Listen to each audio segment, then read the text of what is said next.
Las 10:10.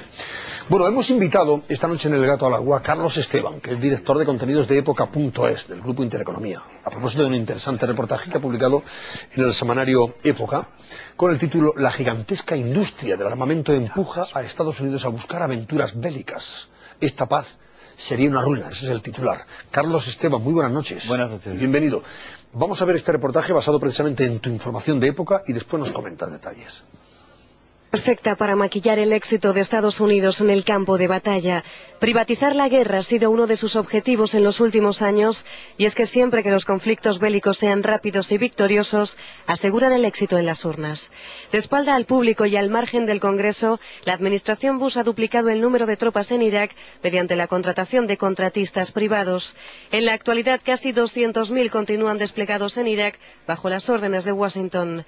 Empresas de mercenarios como Backwater USA, DynCorp, Tripol Canobay, Erins y Armor Group reciben miles de millones de dólares por sus servicios a las aspiraciones del presidente de los Estados Unidos. Algunos observadores estiman que hasta el 40% del gasto destinado al conflicto acaba en las arcas de estas multinacionales de la guerra. Estados Unidos invierte más de 1.300 millones de euros a la semana en sus operaciones en Irak. La fórmula parece perfecta: mano de obra barata, procedente en su mayoría del tercer mundo, que en caso de fallecimiento no figura como baja norteamericana. Y es que han muerto en Irak, según las estimaciones, más de 1.000 contratistas a sueldo de Washington. No existe ningún sistema de supervisión efectivo ni una legislación civil o militar que se aplique a sus actividades. Todo queda en la trastienda de la administración, sin apenas oportunidad de salir a la luz.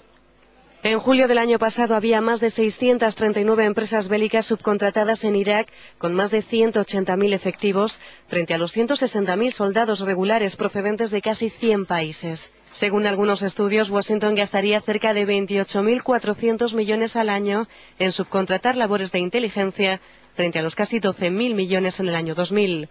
Unas cifras que indican que en la actualidad el 70% del presupuesto norteamericano en labores de inteligencia en Irak se destina a empresas privadas.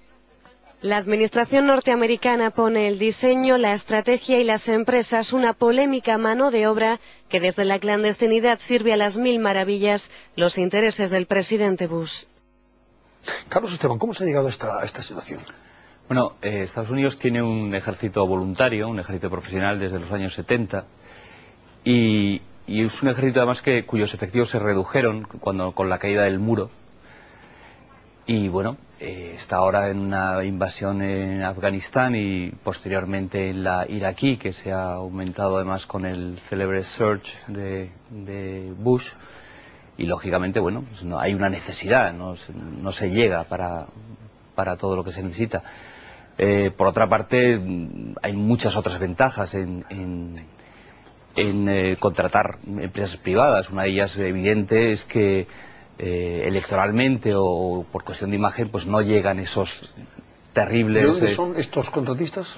Bueno, son multinacionales, son empresas de todo el mundo que utilizan mano de obra, incluso iraquíes, quiere decir que contratan cualquiera que se quiera contratar, como cualquier otra empresa. Otra ventaja evidente, y es que, bueno, como sucede en casi cualquier sector, lo privado pues suele ser más eficiente que lo público. No hay que olvidar que el ejército no es una gigantesca burocracia y además está preparado para un tipo de guerras que quizá no son las que se encuentren ahora.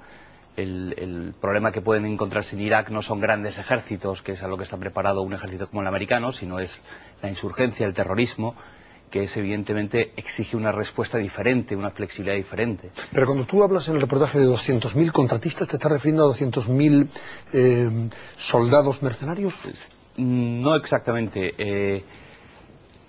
Cubren, digamos, una serie de servicios que tradicionalmente cumplían los soldados, que van desde pelar patatas hasta proteger a determinados dignatarios o incluso la construcción. Es decir, simplemente cosas que han hecho siempre los soldados y que, bueno, en un ejército profesional muy especializado como es el americano, pues se ha ido subcontratando.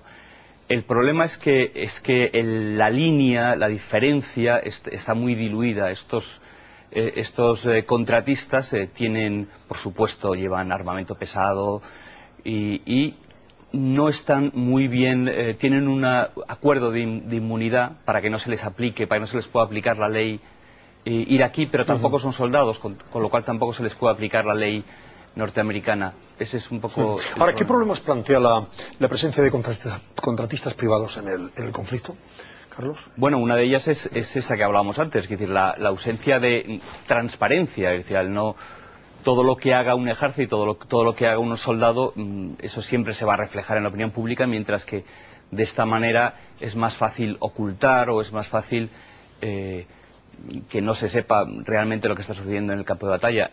Por otra parte, existe el problema de la indefinición jurídica de esta gente, ¿no? Gracias, Carlos Esteban. Gracias y buenas noches. Gracias, Antonio. A propósito de Irak, hoy se ha sabido